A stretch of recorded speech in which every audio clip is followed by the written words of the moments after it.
नमस्कार दोस्तों। मैं आज आपके सामने उपस्थित हुआ हूं जीवन की आधारशिला जिसे हम मानते हैं सनातन में, गीता का वो ज्ञान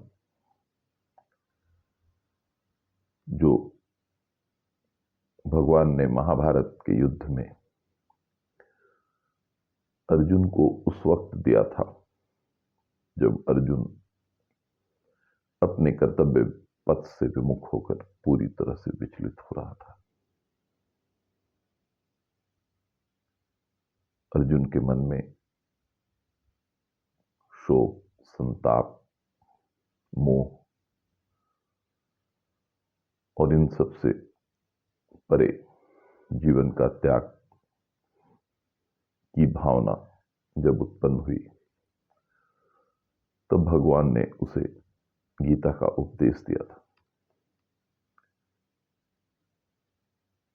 क्षमा कीजिएगा यदि आप ये सोच रहे हैं कि मैं वो गीता का उपदेश आपको दे रहा हूं। मैं इस माध्यम से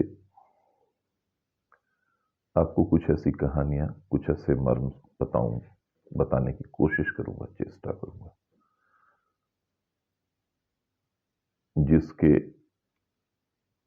सानिध्य से या जिसके द्वारा मैं अपने जीवन को भी समर्थ करने का प्रयास करूंगा और साथ ही साथ मेरा ये प्रयास होगा कि कुछ ऐसी बातें आपके जानकारी में आए जो शायद हमारी जानकारी में नहीं हो। मेरा प्रयास यही है। तो मैं ये कह रहा था कि गीता का ये उपदेश अर्जुन को उस वक्त भगवान ने दिया जब वो जीवन पथ से, अपने कर्तव्य पथ से पूरी तरह से विमुख हो रहा था। दोस्तों, हम इस संसार में जब तक विद्यमान हैं,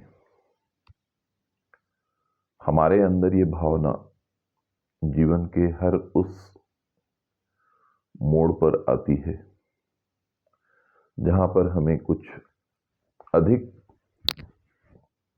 मेहनत करने का मार्ग दिखता है और तब हम अपने उस कर्तव्य पथ से इसी तरह से विचलित होते हैं। मन में बहुत सारे शंका, मन में बहुत सारे संताप, संदेह उत्पन्न होते हैं। मेरा खुद का ये अनुभव है कि जब ऐसी परिस्थिति आए, जब मन आपका बहुत संदेह, संताप, मोह से भर जाए, आपके अंदर विरक्ति की भावना उत्पन्न होने लगे, तो स्वतः ही ये समझ जाना चाहिए ईश्वर आपको स्वयं का साक्षात्कार कराना चाहते हैं। उस वक्त यदि हम थोड़ा सा ठहर जाएंगे, रुक जाएंगे, तो ईश्वर के उस स्वरूप का दर्शन होगा जिससे हमारे भीतर कर्तव्य की भावना पूर्ण रूपेण परिपक्व हो जाएगी और हम फिर अपने कर्तव्य पथ से विमुख नहीं होंगे।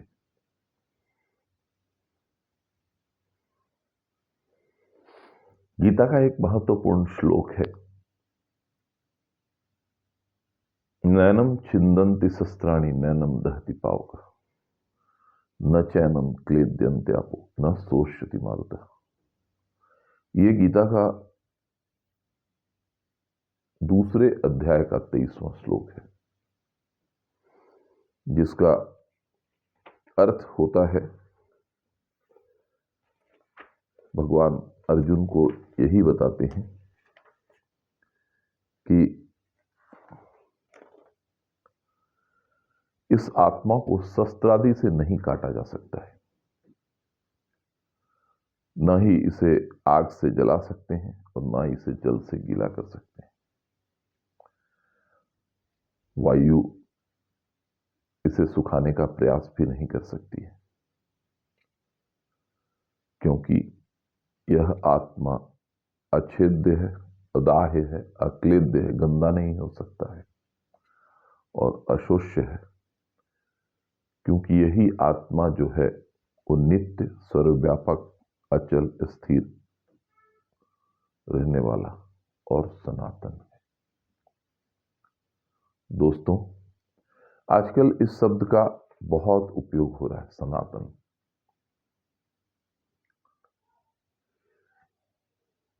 यही सनातन हमारा धर्म भी है, जिसका अर्थ हम इन किन प्रकार इन बहुत तरह से लोगों को समझाते हैं, स्वयं को भी समझाते हैं। खैर, मैं आपको यहां पे सनातन का अर्थ नहीं समझाऊंगा। जो ये श्लोक है, नैनम छिंदन्ति शस्त्राणि नैनम दहति पावक, ये श्लोक भगवान ने अर्जुन को उस संदर्भ में कहा है जब उसके मन में अपने उन संबंधों के प्रति मोह उत्पन्न हो गया था, जिन संबंधों की वजह से वो महाभारत के कुरुक्षेत्र के मैदान में उपस्थित था। हमारे जीवन में भी ऐसा कुरुक्षेत्र निर्माण होता रहता है। बहुत सारी ऐसी परिस्थितियां होती हैं जहां इस कुरुक्षेत्र का हमें एहसास होता है, और बहुत सारी ऐसी परिस्थितियां होती हैं जहां हमें इस बात का एहसास भी नहीं होता है कि हम इस कुरुक्षेत्र में खड़े। चलिए, आज का ये मेरा पहला साक्षात्कार हो रहा है आपसे, इसलिए मैं आपको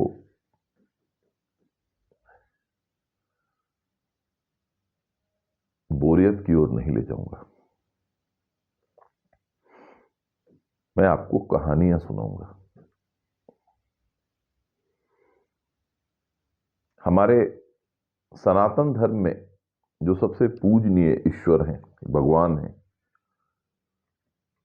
श्री हरि जिनको हम कहते हैं, उनसे और उनके अवतारों से संबंधित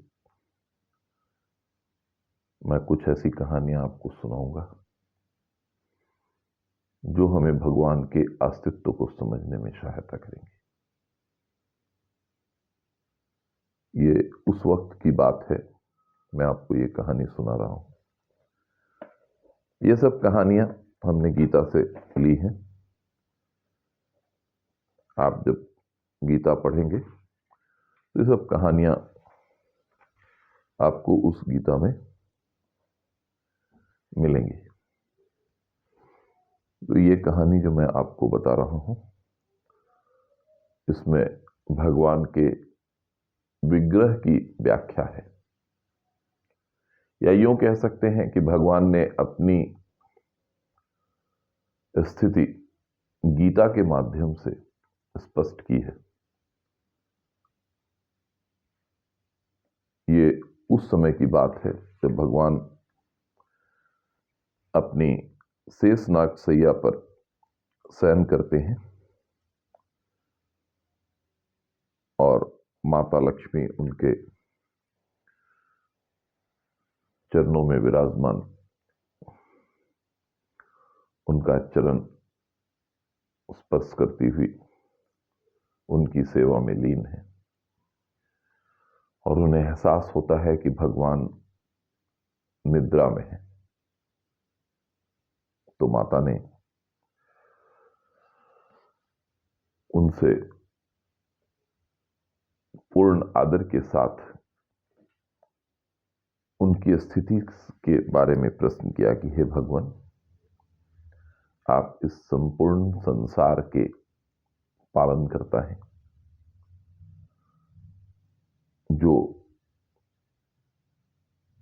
संपूर्ण ऐश्वर्य के कारक बताए जाते हैं।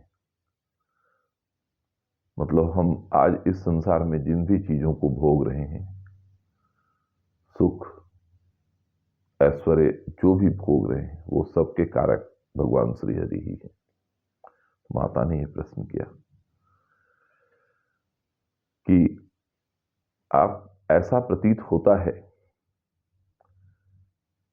कि आप स्वयं तो उन ऐश्वर्यों के कारक हैं, पर इस पूर्ण ऐश्वर्य के प्रति उदासीन होकर ऐसा लगता है जैसे निद्रा में मग्न है। तो इसका क्या कारण है? तो भगवान ने कहा उनको कि हे सुमुखी, मैं नींद नहीं लेता हूं। आप ये न समझिए कि मैं सोया हुआ निद्रा में हूं, क्योंकि मैं उस तत्व का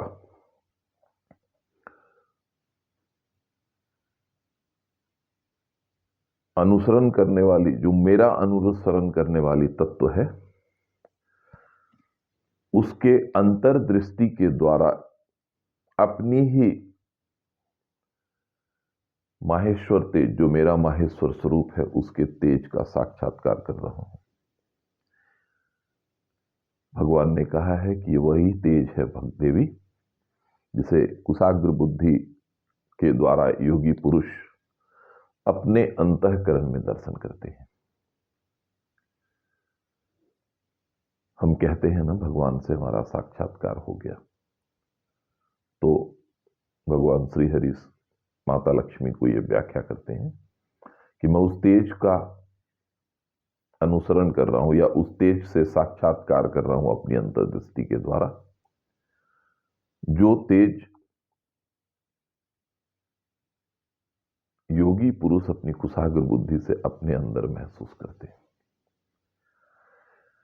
यह तेज वेदों का सार तत्व जिससे निश्चित होता है, यानी बड़े बड़े महापुरुष, बड़े बड़े विद्वान इसी तेज से वेदों का सार तत्व निश्चित करते हैं।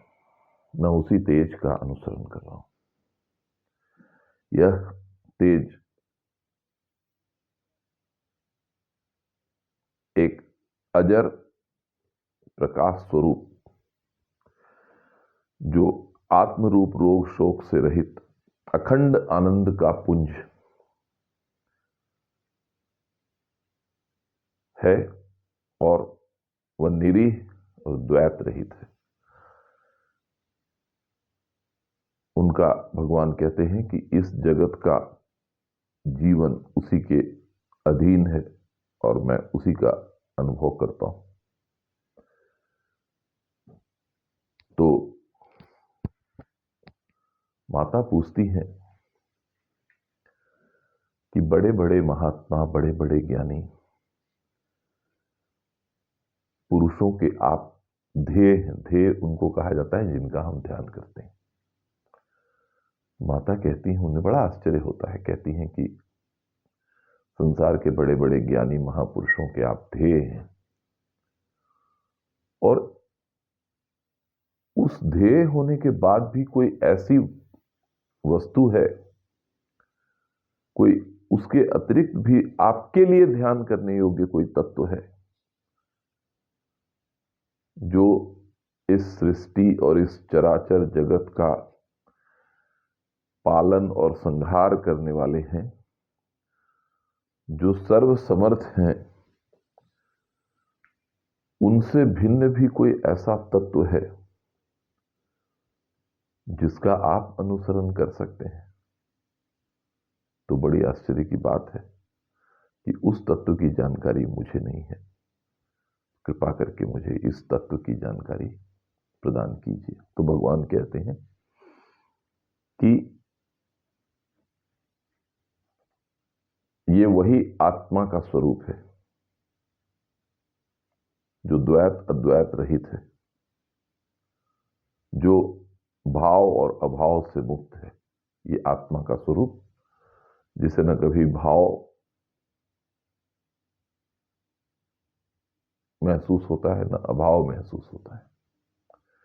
कहते हैं ना, न सुख होता है न दुख होता है। आत्मा को न सुख होता है न दुख होता है, और आदि और अंत से रहित होता है। आत्मा का ना कोई आदि है, न शुरुआत है, और ना ही आत्मा को, जैसे मैंने कहा आपको, गीता में यही वर्णित है, नैनम छिंदन्ति शस्त्राणि, जो कभी किसी चीज से अंत नहीं जिसका हो सकता है। और शुद्ध ज्ञान के प्रकाश से ही यह उपलब्ध होता है। जब तक हम अपनी अंतर्दृष्टि से अंतर में नहीं झांकते हैं, इस आत्मा का साक्षात्कार नहीं होता।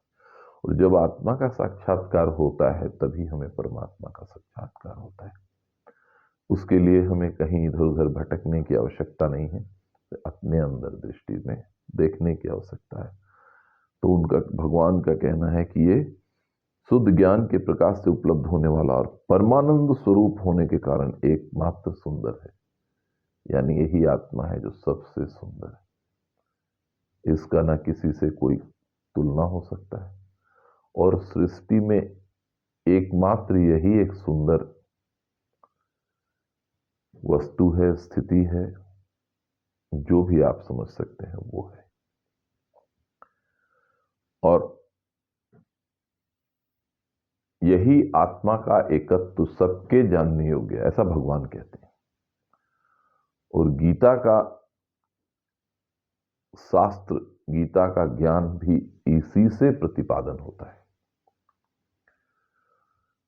भगवान की ऐसी वाणी सुनकर माता को थोड़ा आश्चर्य और होता है, तो वो पूछती हैं कि हे भगवान, यदि आपका स्वरूप स्वयं परमानंदमय और मनवाणी की पहुंच के बाहर है, क्योंकि हम सभी जानते हैं, माता भी इसको कहती हैं कि श्री हरि का स्वरूप किसी भी मन वाणी की व्याख्या से बाहर है, क्योंकि न उसका आदि है, न कोई और है, न छोर है। तो माता कहती हैं कि मनवाणी के पहुंच से जिसका स्वयं का परमानंद स्वरूप बाहर है, उसकी व्याख्या भला गीता कैसे कर सकती है? इसका मुझे संदेह है। यदि आप इसका निवारण कर सकें तो भगवान अपनी स्थिति गीता में स्पष्ट करते हैं और कहते हैं कि पहले 5 अध्याय को मेरा मुख जानो। गीता के 18 अध्याय हैं। भगवान अपनी स्थिति 18 अध्याय के माध्यम से करते हैं और कहते हैं कि मैं पहले 5 अध्याय को तुम मेरा मुख जानो, उसके बाद 10 अध्याय को मेरी 10 भुजाएं समझ लो। यानी 1 से 5 अध्याय मेरा मुख, भगवान का मुख है। 11, उसके बाद 6 से 15 अध्याय तक भगवान की 10 भुजाएं हैं। 16वां अध्याय को भगवान अपना उदर बताते हैं। 17वां अध्याय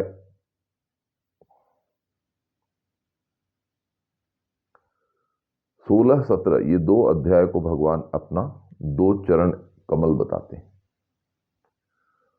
और 18वें अध्याय को उस पूर्ण वांगमयी ईश्वरीय मूर्ति बताते हैं, जिसके ज्ञान मात्र से ही भगवान कहते हैं कि संपूर्ण पापों का नाश हो जाता है। भगवान ये भी कहते हैं कि गीता का ज्ञान इतना पवित्र, इतना उत्तम है कि उसके 1 या आधे अध्याय या 1 या आधे या चौथाई श्लोक का भी प्रतिदिन अभ्यास करने से व्यक्ति सुशर्मा के नाम समान पुण्यात्मा हो जाता है। अब आप ये पूछेंगे फिर यीशु शर्मा कौन था, और भगवान के मुख से गीता में इसकी चर्चा हुई है, तो निश्चित रूप में कोई ऐसा महापुरुष होगा जिसे हमें जरूर जानना चाहिए। लेकिन यीशु शर्मा कौन थे, तो भगवान ने उनका जिक्र क्यों किया, ये मैं आपको कल बताऊंगा। तब तक के लिए मैं आपसे विदा लेता हूं। कल सुशर्मा की कहानी हम आपस में साझा करेंगे और भगवान के और चरित्र का एक और गुण का हम स्मरण करेंगे। ओम नमो भगवते वासुदेवाय। ओम नमो नारायण।